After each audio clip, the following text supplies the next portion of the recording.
Okay guys, Mike at Wildcat Creek, we're putting this tire on. It's set for 3 days. I got tied up with some other stuff. Okay, so this is the rear tire. We're going to be putting it on this rim, which has a coaster brake. And the gears go on the side with the chain, which is on that side of the tire. So this will be oriented like that. And the tire, this tire is directional. You can tell by the treads, they've got a little point there in the middle. You don't want to put them on backwards, that'll create a lot of drag. So the tire has a rotation sign here with an arrow. If you can see that right in here, rotation with the arrow, and the arrow always points to the front of the bike, of the direction the bike's going.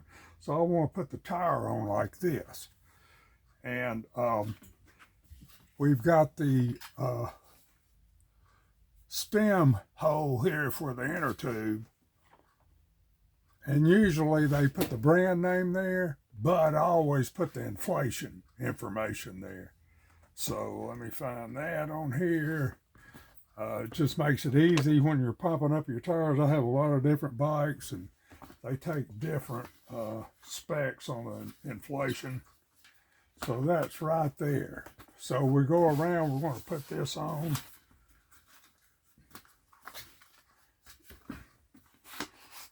Sometimes you have to use a tire tool, usually not on the first layer, but you know, sometimes you do.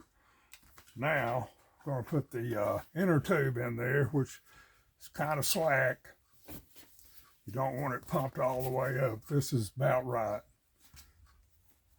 And I'm going to put the air valve in through the hole with the tire pushed against the other wall of the rim there. Get over here where y'all can actually see what's going on. Don't have it through yet.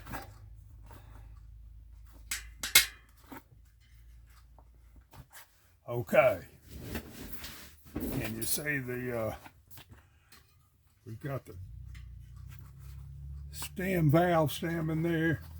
So now you just poke your inner tube in around the inside the tire. Valve stem like that. Then the way I do it, I always flip the tire up with the valve stem on the bottom, and I'll start putting this side of the tire in first.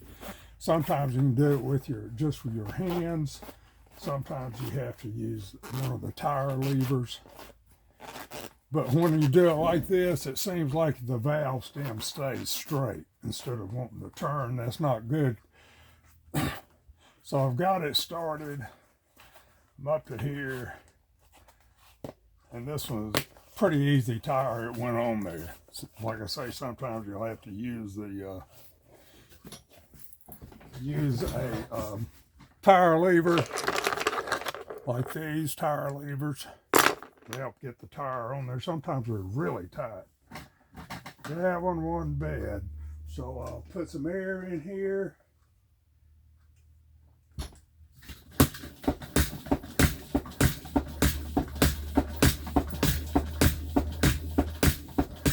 Get about 20 pounds. Pump, pump, pump, pump, pump. Finally showing some pressure. 20 pounds. Let's take a look. See if everything's going okay. And it's not. Just this part of the tire is sticking out here a little bit. So this tire's this side a little bit off too. So I kind of let some air out where I can work this tire around a little bit.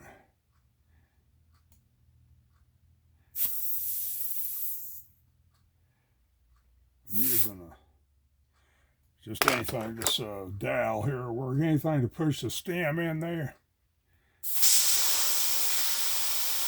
Get all that hard work pumping. Okay, I want to work this out here, and you just work it with your hands best you can. That looks pretty good. Let me see here. This side could go this way a little bit.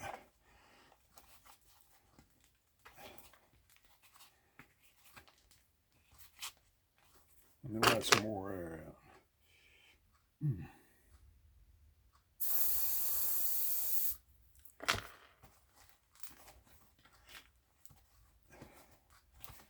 You know, some tires you don't have any kind of problem like that, some you do. Some people don't even worry about it. But we'll continue now and see what we end up with. This is pumping up 45 to 65 pounds. We'll get it up to 40 here real quick.